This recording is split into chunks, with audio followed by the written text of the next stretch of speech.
السلام علیکم ورحمۃ اللہ وبرکاتہ۔ میں امید کرتا ہوں کہ آپ سب خیر و عافیت سے ہوں گے۔ تو جیسا کہ آپ کو معلوم ہے کہ تمت بالخیر لکھا ہوا ہے، ہمارا نورانی قاعدہ مکمل ہو چکا ہے۔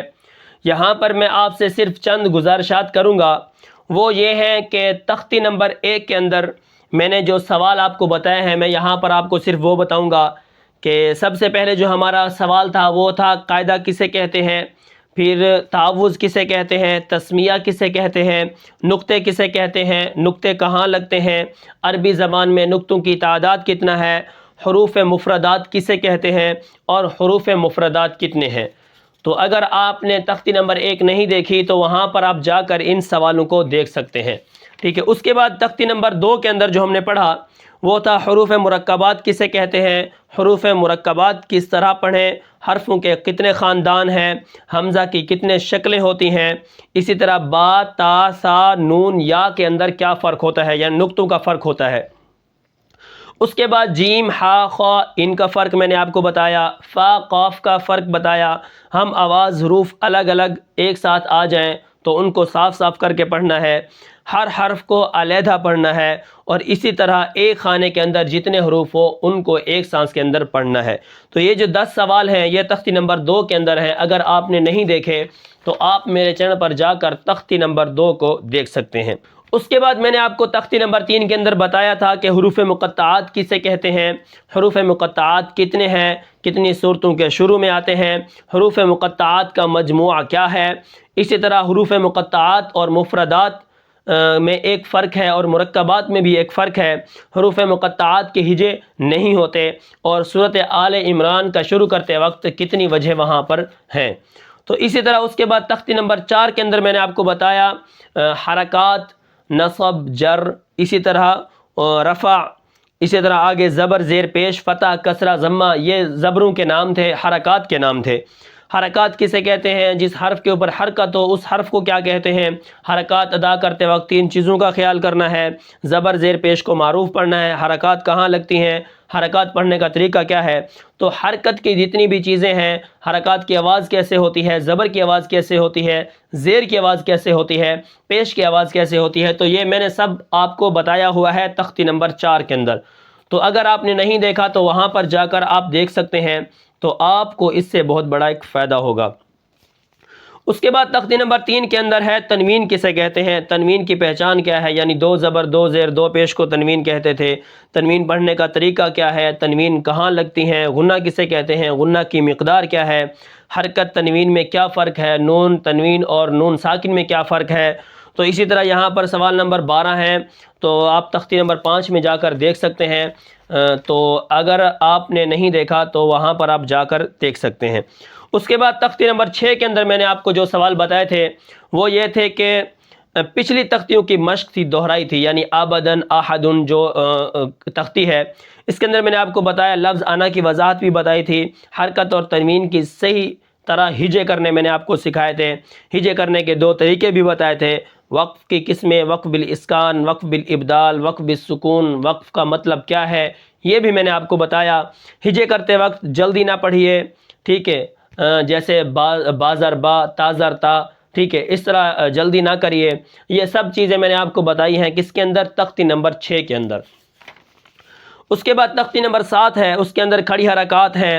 اس طرح ان تینوں حرکات کا نام کھڑی حرکات ہے، اس کو ایک الف کے برابر کھینچ کر پڑھنا چاہیے اور حروف مدہ کی طرح پڑھا جاتا ہے، اور اس کو ادا کرتے وقت حرف کی آواز آخر میں ہا کی آواز پیدا نہ ہو۔ تو یہ تختی نمبر 7 ہے، وہاں پر کھڑی حرکات ہیں، ٹھیک ہے۔ اس کے بعد تختی نمبر 8 کو دیکھیں، وہاں پر مد و لین کی تختی تھی، اور حروف مدہ کتنے ہیں، حروف مدہ کی مقدار کیا ہے، اور کیسے پتہ چلے گا کہ یہ حروف مدہ ہے۔ تو یہاں پر وہاں پر کیا ہے، تختی نمبر 8 کے اندر حروف مدہ کی بات ہے۔ اس کے بعد آگے آتا ہے تختی نمبر 9، کھڑی حرکات، مد و لین تنوین کی مشق تھی، جا آ، اسی طرح مدہ حروف کیسے ڈھونڈیں، لین حروف کتنے ہیں، کس طرح ہیں، تو یہاں پر میں نے آپ کو تختی نمبر 9 کے اندر بھی بتایا ہے۔ اس طرح آگے تختی نمبر جو 10 ہے وہ ہے جزم کی، جزم پہلے کیوں ادا لگائی گئی، جزم کی پہچان کیا ہے، جس حرف پر جزم ہو اس کو کیا کہتے ہیں، اور حروف قلقلہ کی پہچان کیا ہے، حروف قلقلہ کتنے ہیں اور قلقلہ کا کیا مطلب ہے۔ تو یہ سب میں نے تختی نمبر 10 کے اندر بتائی ہوئی ہیں۔ اس کے بعد تختی نمبر 11 ہے سکون کی مشق ہے، جزم کی مشق ہے، ٹھیک ہے۔ تو آواز کا نہ ہلنا، قلقلہ کا خیال کرنا، آل آنا کی وضاحت کریں۔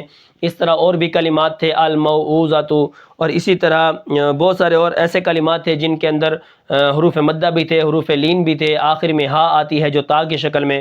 یہ سب چیزیں میں نے آپ کو بتائی ہوئی ہیں۔ اس کے بعد تختی نمبر جو 12 ہے وہ ہے تشدید کسے کہتے ہیں، اور تختی نمبر جو 13 ہے وہ ہے تشدید کی مشق۔ اس کے بعد آتی ہے تختی نمبر 14 تشدید کے بعد سکون۔ اس کے بعد آتی ہے تشدید کے بعد تشدید ہو، اور تختی نمبر جو 16 ہے وہ کیا ہے، تشدید کے بعد حروف مدہ ہو۔ تو یہ ہمارا خلاصہ ہے، چند گزارشات ہیں کہ اگر آپ نے ہماری تختیوں کو، ہمارے نورانی قاعدے کو نہیں سیکھا تو وہاں پر آپ جا کر سیکھ سکتے ہیں۔ اور اس کے بعد انشاءاللہ ہم تجوید کا کورس لے کر آ رہے ہیں، اور انشاءاللہ اس کے بعد ہم تجوید سیکھیں گے۔ تو یہ تھا آج کا ہمارا کچھ سبق، جس کے اندر میں نے آپ کو چند گزارشات کی ہیں کہ آپ میرے چینل پر جا کر نورانی قاعدے کو مکمل دیکھیں اور سیکھیں، اور اپنے بچوں کو سکھائیں، اور اگر آپ سکھا رہے ہیں تو اس کے اندر ایک نکھار پیدا کریں، ٹھیک ہے۔ اس کے بعد اب ہمیں کیا کرنا ہے، ہم نے تجوید کا کورس کرنا ہے، ٹھیک ہے۔ تجوید کے اندر جو کتابیں ہوتی ہیں، سب سے پہلے آپ دیکھیں جمال القرآن یعنی قرآن کا حسن، ایک چھوٹی سی کتاب ہے جو 14 لمعات کے اندر ہے، یعنی کوئی اپنی کتاب کو باب کے اندر تقسیم کرتا ہے، کوئی فصل کے اندر تقسیم کرتا ہے۔ تو یہاں پر جو مصنف ہیں انہوں نے اپنی کتاب کو لمعات کے اندر شروع کیا، جمال القرآن یعنی قرآن کا حسن، ٹھیک ہے۔ اس کے بعد آتی ہے خلاصۃ التجوید یعنی تجوید کا خلاصہ۔ اس کے بعد آتا ہے مقدمۃ الجزریہ، جس کے اندر عربی کے اندر اشعار ہیں اور ان کا ترجمہ ہے، ٹھیک ہے۔ جیسے مخارج الحروف 17 یعنی مخارج الحروف، جو حرفوں کے مخارج ہیں 7 7 10 10، ٹھیک ہے۔ اس طرح وہاں پر ایک واضح کتاب ہے، اس کے اندر ہر ایک چیز کو بیان کیا گیا ہے عربی کے اندر، اور اس کے اندر اردو میں ترجمہ بھی ہے، ٹھیک ہے۔ وہ المقدمۃ الجزریہ۔ اس کے بعد آتی ہے نمبر 5 معلم التجوید یعنی تجوید کا استاد، ٹھیک ہے۔ اب اس کے بعد کیا ہے، نمبر 6 فوائد مکیہ، یہ بھی کیا ہے، ایک تجوید کی کتاب ہے جس کے اندر ایک وضاحت کے ساتھ چیزیں بیان کی گئی ہیں۔ تو یہاں پر صرف میں آپ کو یہ بتانے آیا ہوں کہ ہمارا جو نورانی قاعدہ ہے وہ مکمل ہو چکا ہے، اور اب ہم کیا کریں گے، تجوید کا کورس کریں گے۔ اور تجوید کا جو کورس کریں گے اس کے اندر سب سے پہلے جو ہماری کتاب ہوگی وہ ہے جمال القرآن یعنی قرآن کا حسن، ٹھیک ہے۔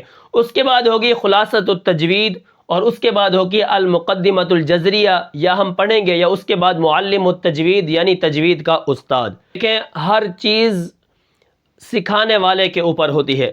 اگر یہاں پر میں آپ کو عربی کے اندر اشعار سناتا رہوں اور ان کا ترجمہ بتاتا رہوں تو یہ آپ کو کبھی سمجھ نہیں آئے گا، ٹھیک ہے۔ تو میں بھی آپ کو اپنی زبان میں صحیح واضح کر کے بتاؤں اور آپ کو بھی کیا ہے سمجھ آئے، ٹھیک ہے۔ اب میں آپ کو تجوید کی تعریف اگر بتاؤں عربی کے اندر تو آپ کو اس طرح سمجھ نہیں آئے گی، لیکن اگر میں آپ کو بتاؤں تجوید کی تعریف کہ تجوید کہتے ہیں ہر حرف کو اس کے مخرج سے نکالنا اور صفات کے ساتھ ادا کرنا۔ اسی طرح اگر تجوید کا لغوی معنی اچھا کرنا، عمدہ کرنا، سنوارنا، کسی چیز کا اچھا کرنا، عمدہ کرنا، اور ہم یہاں سے مراد صرف قرآن کو لیں گے کہ قرآن کے الفاظ کو اچھا کرنا، عمدہ کرنا، سنوارنا، ٹھیک ہے۔ یہ تجوید کا ایک معنی ہے۔ اس کے بعد جو اس کی اصطلاحی تعریف ہے وہ یہ ہے کہ تجوید کہتے ہیں ہر حرف کو اس کے مخرج سے نکالنا، یعنی تجوید کی تعریف ہی یہی ہے کہ ہم ہر حرف کو صحیح پڑھیں، اس کے مخرج سے نکالیں۔ قوف کہاں سے نکلتا ہے، کاف کہاں سے نکلتا ہے، سین کہاں سے نکلتا ہے، شین کہاں سے نکلتا ہے، ٹھیک ہے۔ اس کے بعد کیا ہے، اس کی صفات کے ساتھ ادا کرنا، ٹھیک ہے۔ اب یہ جو صفات ہیں یہ کیا ہوتی ہیں، جیسے ایک انسان ہے، جیسا کہ اب کوئی ایسا آدمی ہے جس کو ہم جانتے ہیں، جیسے عبد الرحمن ہے۔ اب ہم کیا کہیں گے کہ یہ عبد الرحمن ہے، ٹھیک ہے، یہ ایک پورا مخرج ہے، بنا ہوا ہے، ٹھیک ہے۔ تو ہم کہیں گے بھئی یہ عبد الرحمن ہے، اس کے اندر یہ صفت ہے کہ یہ بہت اچھا ہے، نیک آدمی ہے، اس کے اخلاق اچھے ہیں، ٹھیک ہے۔ تو یہ اس کے اندر جو صفتیں ہیں نا یہ حرف کے اندر بھی ہوں گی، جیسا کہ ایک حرف نکل آیا سا، ٹھیک ہے۔ اب اس کے اندر جو صفت ہے وہ یہ ہے کہ یہ نرم ادا ہوگا، ٹھیک ہے، نرم سا۔ اسی طرح سین بھی وہیں سے نکلتا ہے، لیکن سین کے اندر جو صفت ہے وہ ہے سیٹی کی صفت صفیر پائی جاتی ہے۔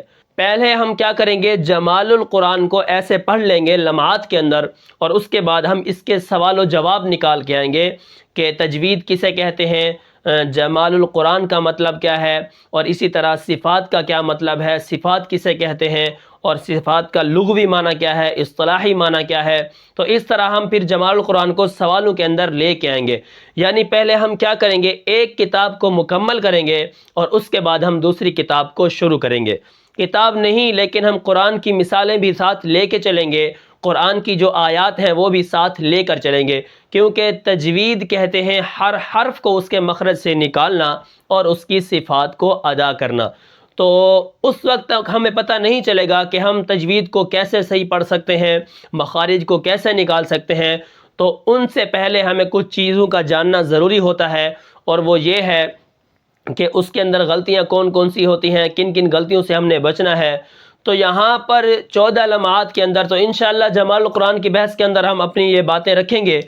تو بس، تو آج جو میری چند گزارشات ہیں وہ یہی ہے کہ ہماری جو تجوید کی کتب ہوں گی وہ ہے جمال القرآن، خلاصۃ التجوید، المقدمۃ الجزریہ اور معلم التجوید، ٹھیک ہے۔ اس کے بعد ہم جو کتاب شروع کرنے والے ہیں اس کا نام ہے جمال القرآن انشاءاللہ، ٹھیک ہے۔ تمت بالخیر ہمارا قاعدہ مکمل ہو چکا ہے، اور اسی طرح ہم قرآن مجید کو بھی ساتھ لے کر چلیں گے، کیونکہ آپ دیکھیں کہ ہمارے ہاں جو سیکھنے والے ہوتے ہیں نا، اکثر موبائل کے اوپر ہی سیکھتے ہیں، ٹھیک ہے۔ آج کل ایسا نہیں ہے کہ کوئی بندہ سفید داڑھی کے ساتھ جائے مسجد کے اندر سیکھے، تو اس کو شرم بھی آتی ہے، اور دوسرے لوگ دیکھتے ہیں بھئی یہ کلاس کے اندر کون آ گیا، یہ بڑا آدمی یہاں پہ کیا کر رہا ہے، بچوں کے ساتھ بیٹھا ہوا ہے، ٹھیک ہے۔ تو آج کل جو حقارتی نظروں سے دیکھا جاتا ہے، تو اس لیے لوگ اکثر میں نے دیکھا ہے کہ وہ موبائل کے اندر ہی سیکھ رہے ہوتے ہیں، ٹھیک ہے۔ جو میرے پاس ایک بزرگ آتے تھے پڑھنے کے لیے، تو میں ان کو پڑھاتا تھا، تو ان کے اندر جو ان کی آوازیں نہیں بنتی تھی حرفوں کی، تو پھر وہ مجھے کہتے تھے کہ میں نیٹ کے اندر دیکھتا ہوں تو وہ اس طرح پڑھاتے ہیں، وہ اس طرح پڑھاتے ہیں، وہ اس طرح پڑھاتے ہیں۔ تو اس سے مجھے شوق لگا کہ لوگ جو ہے نا نیٹ سے بھی کیا ہے سیکھ رہے ہیں، موبائل سے بھی سیکھ رہے ہیں۔